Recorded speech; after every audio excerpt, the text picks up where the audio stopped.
Chers internautes du Dakarois 221, bienvenue sur votre émission Fashion Mode Beauté 221. nee naa leen nii lay demee ak chaque émission saa su ne tey dama indil koo xamante ne c'est un mannequin tey dañuy partager avec lui les coulisses maanaam mannequinat bi nu muy demee ce que ça se passe lépp ci biir tey mag moom dinañ ko wax ci biir émission Fashion Mode Beauté 221.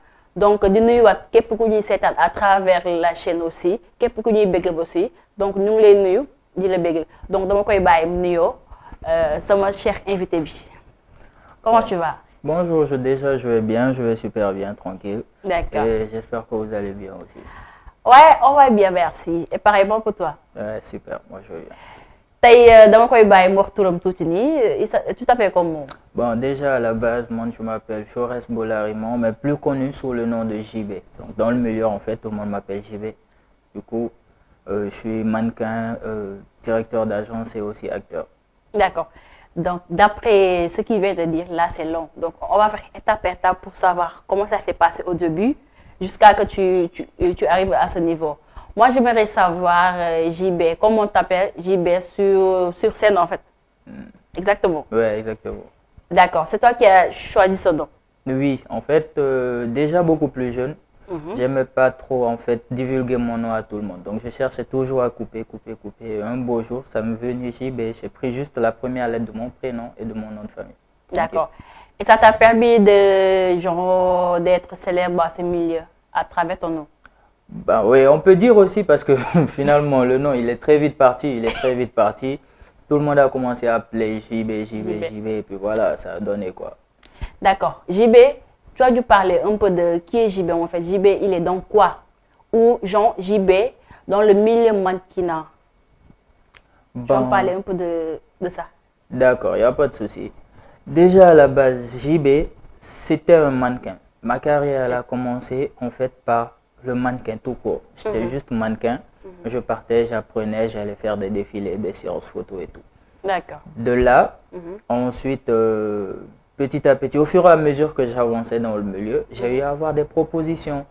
Du coup, j'ai commencé à toucher un peu le milieu du cinéma. C'est de là que je suis passé de mannequin à mannequin, top modèle et acteur. D'accord. Et ensuite, j'ai eu l'idée en fait de monter ma propre boîte, c'est-à-dire de changer de step, d'aller beaucoup plus haut, de rejoindre les grands.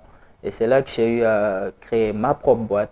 Et depuis lors, ça va quoi. On essaye de faire des événements et promouvoir. J'aimerais savoir, ta propre boîte, ça sert à quoi en fait? Déjà, ma propre boîte sert à promouvoir les mannequins, que ce soit le mannequin photo, que ce soit le mannequin podium, que ce soit l'acteur aussi. On évolue dans tous les trois secteurs. Le mannequin, le top modèle et l'acteur. Donc du coup, qu'est-ce qu'on fait? On fait nos propres événements. Aussi, on a des partenaires un peu partout ici au Sénégal. Donc du coup, qu'est-ce qui se passe à chaque événement qu'on a ou que les gens ils nous appellent, on leur fournit des mannequins et tout, histoire de mettre en avant de plus mettre en avant nos mannequins en fait, de lancer plus les jeunes talents, ceux qui ont vraiment l'amour pour la chose, mais qui n'ont pas, je dirais, les moyens ou la possibilité de rejoindre les autres. Maintenant, JB, comment se passe le mannequinat pendant ton parcours avant que tu arrives à ce niveau? Ça a été difficile ou ça a été... Quelles sont les conséquences ou... Bon, je ne vais pas mentir, hein. À la base c'était très dur. Pourquoi déjà? Déjà le premier truc, ma première obstacle c'était les parents. Les parents ils étaient chauds. Et ils sont d'accord avant ou après?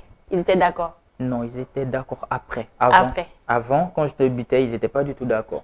C'était un obstacle carrément. J'ai dû défier mes parents pour faire la mode. C'est le premier truc. Comment? En fait, qu'est-ce qui s'était passé? Pour la petite histoire, je me rappelle mon premier casting. Je me suis levé, j'ai dit bon, je vais à un casting. Ils savaient que je faisais des répétitions, bien vrai qu'ils étaient contre. Donc, quand ils ont entendu que j'allais à un casting, ils se sont dit donc le mec là, il est vraiment sérieux dans ce qu'il fait. Ça a créé des problèmes, ça a créé des soucis entre le daron et moi, mon père et moi, on avait vraiment des soucis à ce point. Mais après cela, en fait, il a vu ma détermination, en fait. Il a vu que je n'allais pas lâcher l'affaire. Et d'autant plus que mon père, il me connaît mieux que quiconque. Je lui ai prouvé en 3 mois record que bon, je sais ce que je veux et je suis prêt à le faire. Et tout de suite, en 3 mois record, il a vu déjà ma détermination et ce que ça me rapportait, Et financièrement. comment tu faisais avec les castings? Fait que tu as d'autres boulots où tu mélanges le mannequinat seul ou comment tu faisais pour défiler dans des grands podiums qu'on dit souvent et tout? Tu faisais comment? Bon, déjà Le au début, transport aussi, si on te paye bien aussi. déjà au début, c'est pas facile parce qu'au début, tu vas même défiler, parfois on te donne juste le taxi pour rentrer chez toi. Parce que genre, tu n'es pas connu. Exactement. Personne ne te connaît, tu n'as fait aucune preuve, personne n'a idée de qui tu es en fait. Exactement. Donc, ça commence toujours petit à petit. C'est pas facile hein, en fait, il faut vraiment du courage pour réussir dans le milieu de la mode sénégalaise. C'est vraiment pas facile et c'est un très long parcours.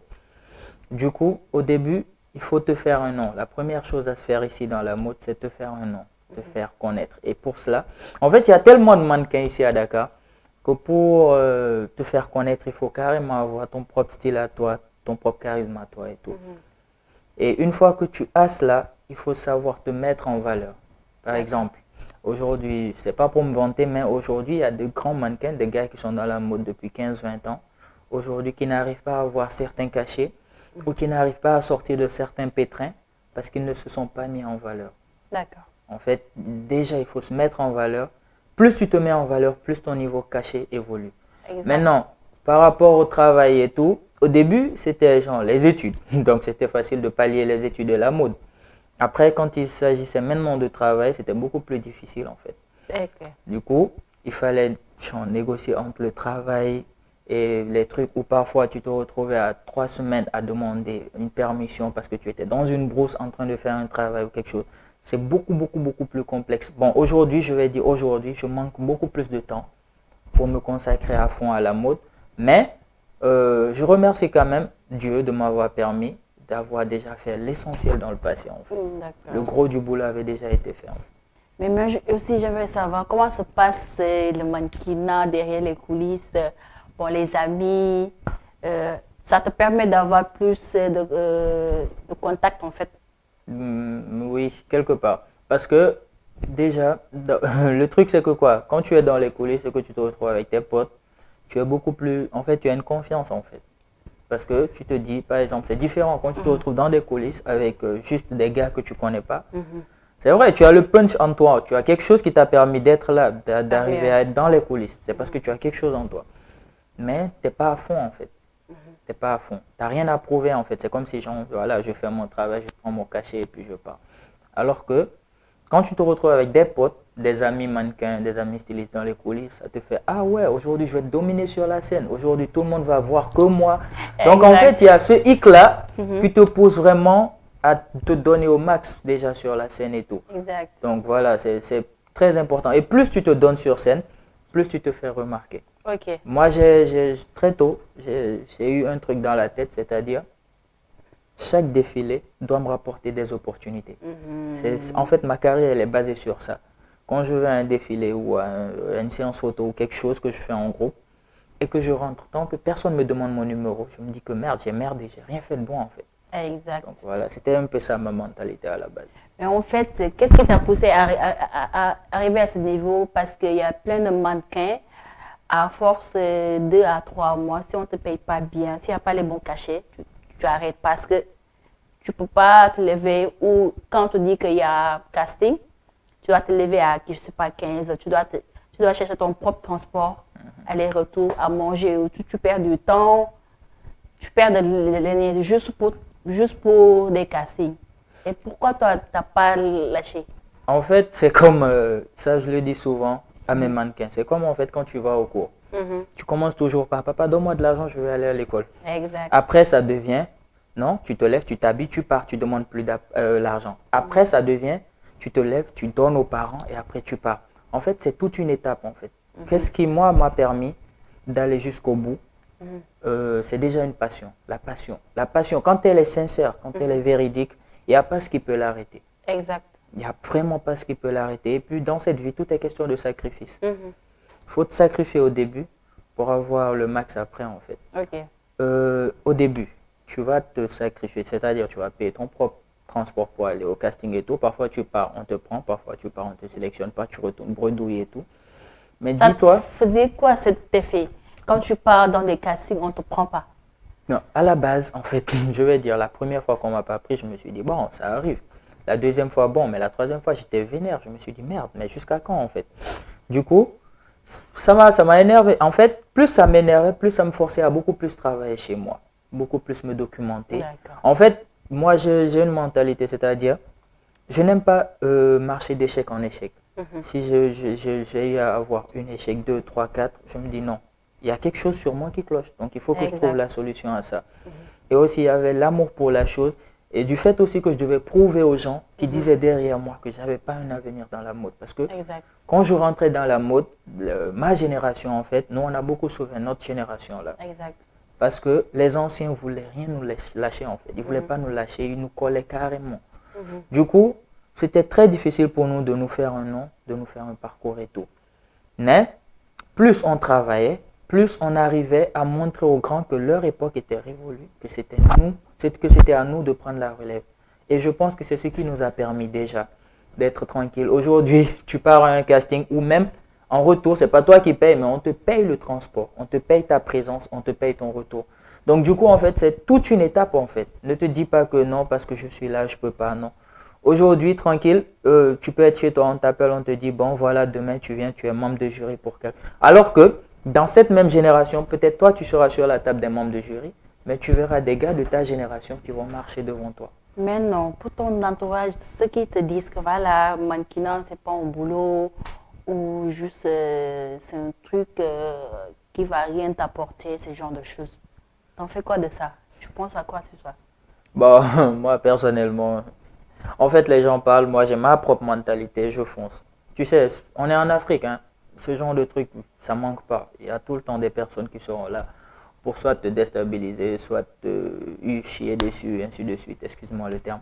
Bref, ça fait partie de la vie africaine. D'accord. Du coup, moi, très tôt, j'avais compris que, voilà, tant que moi, je suis satisfait, le reste, ça va, quoi. Tant que moi, j'ai ce que je veux, le reste, moi, je me passe de cela.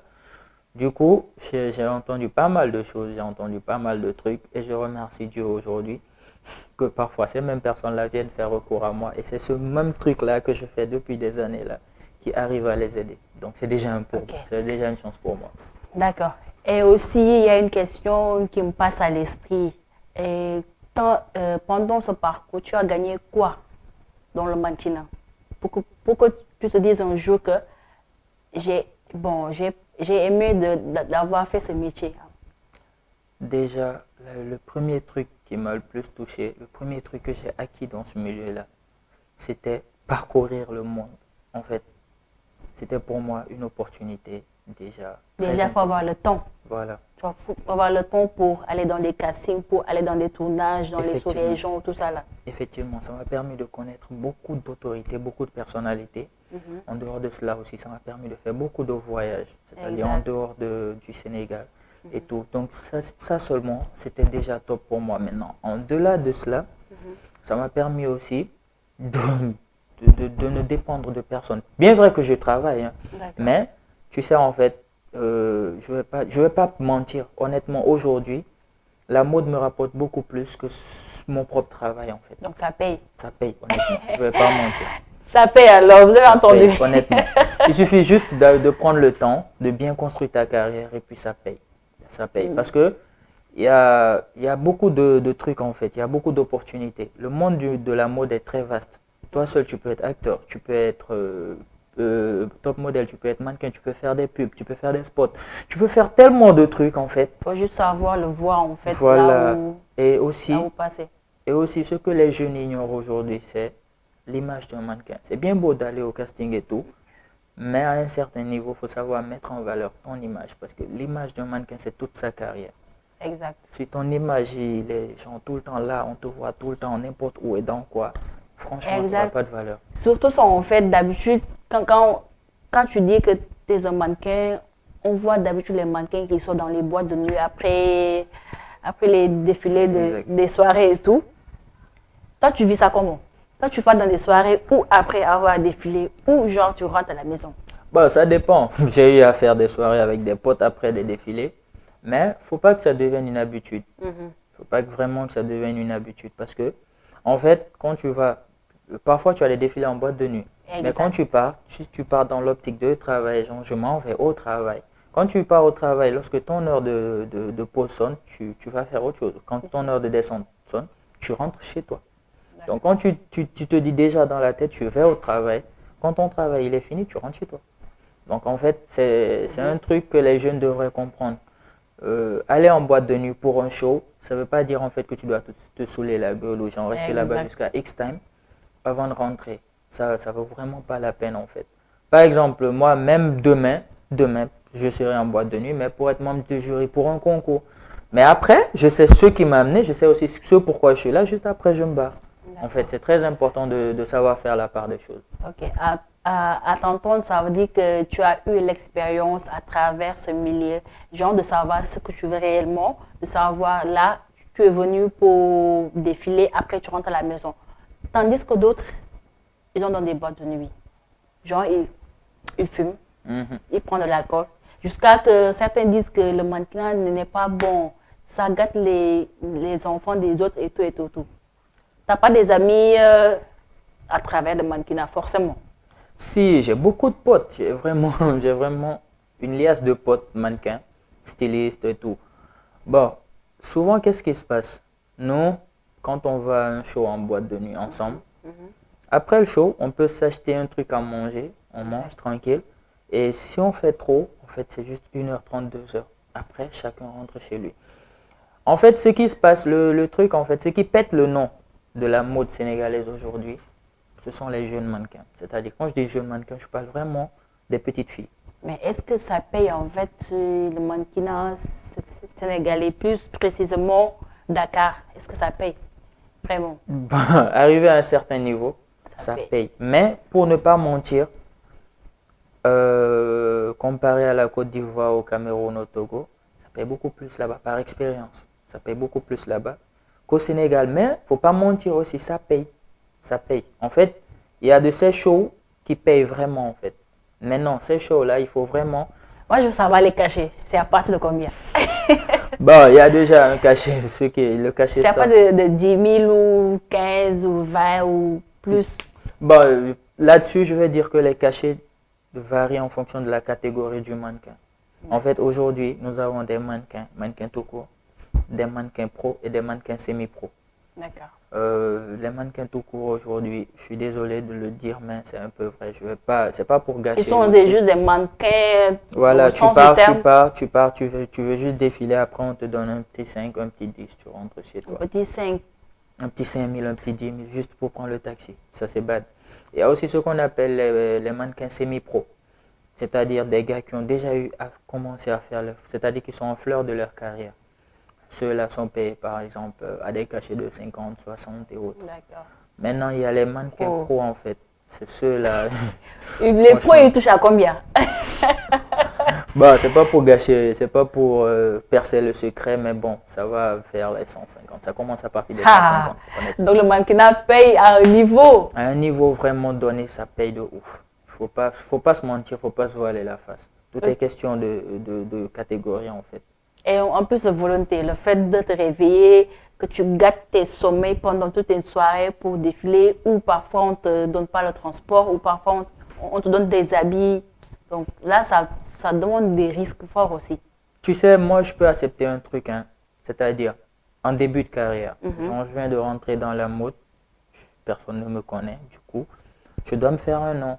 Donc je peux accepter prendre certains cachets pour le début. Que je sais qu'en fait, c'est un parcours que je dois faire. Okay. Mais arrivé à un niveau où, genre je suis déjà connu, j'ai plus rien à perdre, il faut savoir dire non. C'est très important, il faut savoir dire non. Parce que le tout ne suffit pas de faire des défilés. Okay. Parce que c'est vrai, tu fais un défilé, mais ton image, il est vendu un peu partout. Les réseaux sociaux aujourd'hui, c'est de ouf. Ton image, elle est vendue un peu partout. Du coup, tu as différents jalons sur ton parcours. Donc, du coup, quand tu arrives à un certain niveau, quand on te propose certains cachets qui ne t'arrangent pas, il faut savoir dire non. Je ne défile pas pour cette somme parce que cela ne m'arrange pas. C'est ce qui fait de toi un mannequin pro, en fait. Donc, c'est à force d'arriver à ce niveau que tu oses dire que voilà, je ne vais pas accepter ce ton de cachet ou je ne vais pas accepter de porter ça. Est-ce que ça t'est arrivé souvent dans des coulisses ou dans des défilés avec les stylistes, genre de dire que je ne peux pas porter cet habit? Ben oui, ça je le dis très souvent. Déjà, moi personnellement, eux ils me connaissent pour ça. Ça, j'ai l'habitude de le dire. Quand la tenue ne m'arrange pas, je porte pas. Ça Honnêtement. t'arrange pas comment? Si la tenue est un peu Bon, façon... déjà, quand la tenue est efféminée, je porte pas. Ah, Direct. souvent on dit que les mannequins sont, voilà, entre guillemets, moi je... Ouais, je remercie Dieu pour ceux qui me connaissent. Ils savent que Jean JB, il aime femme. Ça, c'est clair. Ça, c'est déjà un atout pour moi. En fait, j'ai même fait exprès de gâcher mon nom très tôt. JB, il aime femme. Pour qu'on ne dise pas après, JB, c'est un, voilà, entre guillemets. Voilà, entre JB, guillemets, quoi. il aime femme. Il aime chercher femme. Donc, on est d'accord là-dessus. C'est ça qu'on dit fait. souvent, en fait. On dit souvent que les mannequins sont voilà, des trucs, entre guillemets. Bon, c'est un truc déplacé que je ne peux pas dire. Mais il y a certains qui savent de quoi je parle. Mais bon, aussi, c'est un métier. C'est un métier, mais bon. C'est un métier à force de savoir ce que tu veux dans le mannequinat. Tu sais... Tantôt, il y a des gens, à travers ça, ils ont changé de vie par rapport à ça. Effectivement, je connais 2 ou 3 potes qui malheureusement ont basculé du côté obscur de la chose. En fait, quel que soit ce dans quoi tu t'es investi ici-bas, quel que soit ce dans quoi tu te bats, pour réussir, il faut toujours garder sa dignité et ne jamais être pressé. Parce que si tu le fais sincèrement, honnêtement, que tu le veuilles, que tu le veuilles pas, ça finit toujours par payer. Le truc en fait, c'est qu'il pète la mode, ce qui pète les gens, ce qui change la mentalité de certaines personnes. C'est par exemple, je suis rentré dans la mode dans la même période que JB. Comment ça se fait aujourd'hui que JB a des cachets de 100, de 70, de 200 et que moi je suis encore à des cachets de 40, de 50? C'est très nul. Il ne faut jamais faire ça. Peut-être lui, c'est son heure en fait, c'est son époque. Exact. Le tien viendra. Ton heure va finir par sonner en fait. Aujourd'hui, beaucoup de personnes ont basculé de ce côté-là parce qu'ils étaient pressés.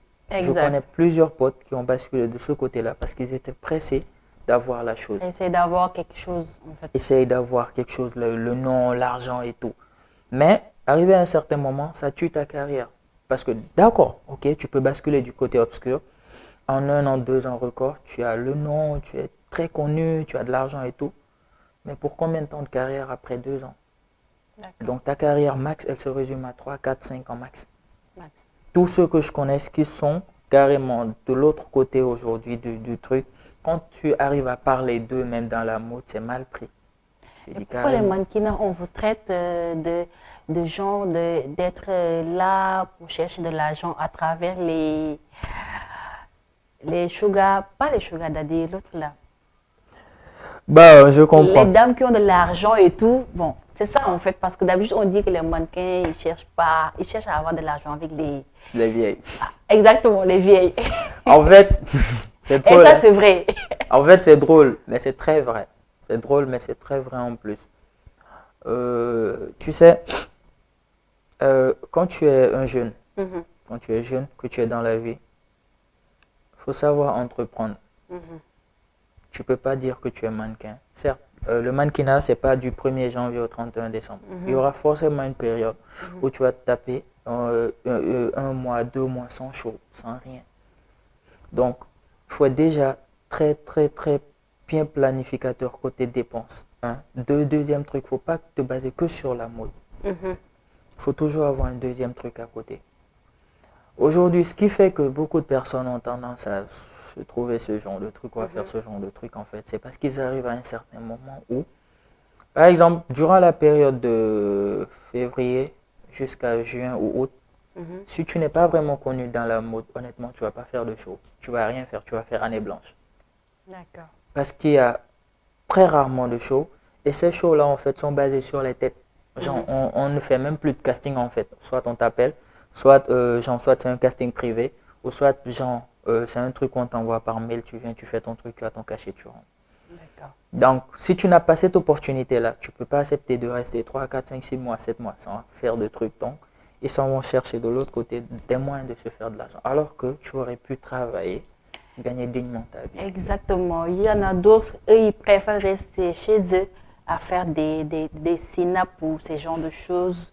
Ou voilà, être chez un ami sans autant chercher un autre boulot à part le mannequinat. Parce que le mannequinat, c'est juste un laps de temps en fait. Ça ne paye pas, comme on dit. Non. Ça ne te paye pas à chaque mois. Ça paye seulement à travers... Occasionnellement. Occasionnellement, exactement. À travers avoir un défilé. À moins qu'on te prend. Si on ne te prend pas, tu es obligé d'attendre encore. À chaque fois qu'on dit qu'il y a un casting, tu cours de là à là pour avoir quelque chose à prendre des 5 000 à 10 000. Vraiment, parfois, ça ne marche pas. Je pense. Tu sais, comme je le disais tout à l'heure, quand tu es jeune, il faut savoir entreprendre sur plusieurs bases. Si. Nous sommes tous jeunes, nous avons tous eu à faire des études. Donc, tu ne peux pas lier les deux, d'autant plus que le mannequinat, ce n'est pas chaque jour que tu le fais. Tu vas pas, même quand c'est un défilé, tu ne vas pas à 8 heures, tu quittes à 20 heures, non. Quand c'est un défilé, quand on te convoque au plus tôt, c'est 16, 17 heures, 18 heures parfois. Du coup, tu as largement le temps d'aller au travail, rentrer chez toi et vaquer à tes occupations. Maintenant, c'est différent quand tu as des tournages ou des pubs ou des séances de shoot ou quelque chose du genre. Là, c'est un peu différent. Parce que, si par exemple tu es pris comme acteur dans une série et que tu as 3 mois de tournage, là, ça va carrément te bouffer du temps. Mais n'empêche, tu vas forcément trouver un moyen de travailler et de truquer. Parce qu'il y a toujours des pauses en fait. Il y a toujours des pauses entre les trucs. Moi, je dirais que ceux qui se disent, bon non, je ne peux pas faire autre chose parce que je suis mannequin, je considère ces personnes-là comme des paresseux. Honnêtement, je le dis ouvertement. Exactement. Et j'ai même l'habitude de le dire à mes mannequins, je dis souvent, tu vas à l'école, tu as tes diplômes, va travailler. Exact. Le mannequinat, parfois, ça ne paye pas. Donc, on est obligé de chercher ailleurs. Exact. Bon, pour JB, lui, il dit que c'est une passion, en fait. Donc, vous avez fait combien de temps dans le mannequinat? Petite anecdote, je viens de faire mes 4 ans, je viens de fermer mes 4 ans dans la mode.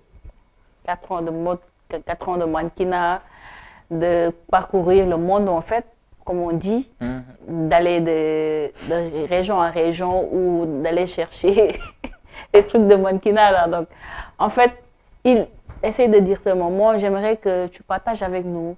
Tu as eu quelles conséquences à travers ça? Bon, déjà, il faudrait dire que la tentation, elle est très grande dans le milieu, en fait. La tentation, elle est très grande. Plus tu évolues, plus tu as des trucs, des gens qui essaient de te faire dérouter de ton objectif. Plus tu avances, plus la tentation est forte. Surtout, encore pire, quand tu arrives à un certain niveau où tu es appelé à faire des voyages, à travers, que ce soit à l'intérieur du pays ou à l'extérieur du pays. Là, c'est très chaud parce que souvent, surtout pour les filles, pour nous les hommes, bon, si tu es comme moi, que tout le monde sait déjà que lui là, c'est un chercheur de femmes, tu n'auras pas le courage de te présenter, toi, homme, devant moi pour me dire quoi que ce soit. Exact. Mais par contre, avec les filles, c'est beaucoup plus compliqué. Récemment, j'ai eu une pote avec qui je devais faire un truc, une tournée, qui a malheureusement, mais bon, je dirais que finalement, ça s'est bien passé, qui a malheureusement eu à entendre ce genre de truc-là. Parce qu'il était souvent entre les deux, non? Non, même pas en fait. On était censé faire un voyage et genre, il y a parmi les membres du staff, les organisateurs, il y a d'autres personnes qui lui proposaient des trucs pas trop honnêtes pour pouvoir avoir, parce que c'était bien payé et tout. Comme quel genre de proposition en fait? Bon, je vais pas aller dans le creux, mais bon, tu viens chez moi, on se met à l'aise, après je te donne le cachet pour aller au truc. Du coup, elle nous a appelé, elle nous a fait part de cela. Tout de suite, nous on a fait recours et Dieu merci, le truc a été réglé tranquillement et clairement. Par contre, ça vous arrive souvent ces genres de... C'est très fréquent. Arriver à un certain niveau, c'est très fréquent. Arriver à un certain niveau, je ne vais pas te mentir, c'est très fréquent. C'est très fréquent. Que ce soit pour nous les anciens, et même encore pire, nous les anciens on souffre sur 2 terrains en fait. Déjà personnellement, quand tu as tes propres contrats où tu dois, genre, des contrats vraiment trucs, ils essayent d'abuser sur le fait que ce soit des contrats vraiment très importants pour te faire des chantages ou autres. Et encore pire, les jeunes filles et les jeunes mannequins qui viennent de rentrer dans le milieu Mhm. veulent tout faire pour que toi, tu puisses genre, leur trouver un chemin. Donc, elles sont prêtes à tout. Donc, si tu n'es pas bien réfléchi, si tu n'es pas posé dans ta tête, si tu n'es pas responsable, tu risques de tomber facilement, en fait. Exact. C'est ça qu'on dit, hein. Qui aime l'argent facile tombe C'est clair. facilement. C'est clair. C'est ça qu'on dit. Bref, voilà. Moi, j'aimerais aussi savoir, JB. Toi, on t'a pas jamais dit ça directement. Si, déjà, ça remonte à même pas un an, hein. Hmm. On Oui. t'a dit ça directement. On te dit que, ouais, JB, moi, je te propose qu'on aille voir ailleurs. Direct, Puis direct. après, je te donne ton cachet et tout. Si, direct, ça remonte même pas à un an. La dernière fois, et je me rappelle que j'avais carrément pété les plombs, que c'était vraiment mal parti en fait. Je suis quelqu'un du genre, de nature, j'aime gagner ma vie honnêtement. D'accord. De nature, j'aime gagner ma vie honnêtement. Et j'ai eu des parents vraiment très, très, très, très stricts sur ce point-là en fait. D'accord, d'accord. Donc, Donc du coup, j'ai pas cette mentalité-là. Du coup, quand tu dis ça, je me dis, bon, moi, j'ai un truc dans ma tête, c'est-à-dire, j'ai une optique. Ce qui est à moi, que Dieu a écrit que ça, c'est pour moi. ça va être pour toi. Même si je dors dans le trou, ça viendra me trouver là-bas. Et Mais c'est quand ça c'est qu'on pas dit. pour moi, j'aurais beau faire des efforts, je vais pas l'avoir. Donc, il faut être patient dans tout ce que tu fais. Exact. Mais j'aimerais savoir aussi combien de podiums que tu as eu défilés, que tu peux citer pour certains seulement. Bon, j'ai Les fait grands podiums, en fait. des grands podiums récemment. J'ai fait la FIMAC, la FIMAC, c'est à l'extérieur, c'était au Bénin. J'ai eu à faire aussi truc Festimode ici à Dakar. J'ai eu à faire GM5C, j'ai eu à faire Africa Fashion Wall. J'ai eu à faire quoi encore? Comment ça s'appelle le truc là?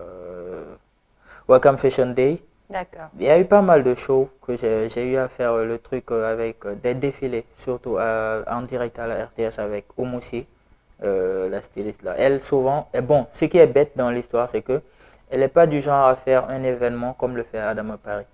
Elle a ses contrats à part, aux gens tu es appelé à défiler. Juste pour un truc en direct ou pour un truc, un théâtre ou quelque chose, tu le fais, après tu as ton cachet, tu pars. D'accord. Vous avez entendu donc, ça fait du plaisir de partager avec JB. Comment ça se passe le milieu mannequinat, si c'est dur ou pas. Vous avez entendu ce qu'il a raconté. Je pense qu'il a donné des conseils à travers ce qu'il a appris au milieu courant durant tout ce temps qu'il a passé dans le milieu. Donc aussi, ça fait plaisir de partager plein de choses dans les coulisses des mannequinats, des modèles, tout ça là. Et JB, une question là. Est-ce qu'il y a un match égal pendant ce parcours que tu as fait? Ben si, j'ai eu beaucoup de meufs, je vais pas mentir non plus. J'ai eu beaucoup de filles dans la mode, hein, honnêtement. Ouais, je vais pas mentir. J'ai vraiment eu beaucoup de Mannequin, filles. parfois aussi, tamit da nga leen di permettre ñu am ay gel ko pas possible de faire des rencontres, des choses comme ça là. Bon, tu sais, comme je disais tout à l'heure, il y a la tentation un peu partout. C'est pas facile de te retrouver toi, hop, dans les coulisses avec des filles. Voilà, tu te changes, elles se changent. À un certain moment, tu es obligé de regarder. Donc du coup, ça attire, hein, ça attire toute personne. Ah, Moi, les hommes. moi, je me rappelle récemment, j'ai eu un élève mannequin qui a eu à sortir avec une fille dans le truc, dans l'agence, dans mon agence. Et bizarrement, le gars, il m'appelle. Un jour, il me dit, ah, je vais pas te mentir, boss. Je sors avec telle fille dans l'agence. Je ne sais pas comment tu vas le prendre si tu la prends quelque part. Donc, je lui ai dit, mais frère, amuse-toi. Nous, on est tous passés par là. Il n'y a rien de mal à ça. Donc voilà, quoi. Ça fait partie de la vie. Non, mais Et quelque part même, ça te permet d'être beaucoup plus relax dans ton travail, en fait, honnêtement. Parce que D'accord. quand tu partages un métier avec une personne qui est dans le même truc, c'est beaucoup plus flexible. Vous vous comprenez, en fait. Exactement. Voilà. D'accord, mais j'aimerais que tu donnes des conseils à les nouveaux mannequins, tout ça là, celles qui ne savent pas comment le milieu ça marche. Bon, déjà, le premier truc que moi je vais dire, c'est être mannequin ne veut pas dire être con. Être mannequin, ça ne veut pas dire être dupe non plus. Du coup, le premier truc, c'est savoir se mettre en valeur. C'est tout ce qui fait la carrière d'un mannequin. Exact, Plus tu te mets en valeur, plus tu as de la considération, plus les gens te respectent. exact. Le deuxième bail, c'est que faut te fixer des objectifs, autant pour moi. Quand tu te dis, moi, par exemple, je viens de rentrer, je viens de commencer la mode. Au bout de 6 mois, je veux faire telle chose. Je veux marquer tel truc. Au bout d'1 an, je veux faire tel truc. Ça te permettra en fait d'avoir toujours un truc qui te permettra de beaucoup plus travailler.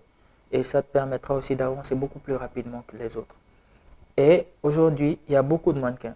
Et avant de le savoir, allez à un casting de la Fashion Week ou à un casting de Festimode de Baifal Bacheli. Vous allez voir que, en fait, tout le Sénégal, là, tout le monde est mannequin. Bon, tout le monde porte le nom, quoi. Maintenant, reste à voir les vrais mannequins. Il faut. Parce que, genre, la dernière fois, j'étais carrément assis sur une table de jury. Qu'à un certain moment, je me suis levé, je suis parti derrière. J'ai dit, putain, il y a tellement de personnes qui veulent devenir mannequin aujourd'hui qu'à un certain niveau, on se demande, mais où va la mode, en fait? Exact. Et pire, il y a genre des personnes qui pensent que quand tu ne réussis pas ta vie ou que tu ne réussis pas à aller à l'école, ok, oups, je saute dans la mode, je deviens mannequin. Je suis désolé, mais ça ne se passe pas comme ça.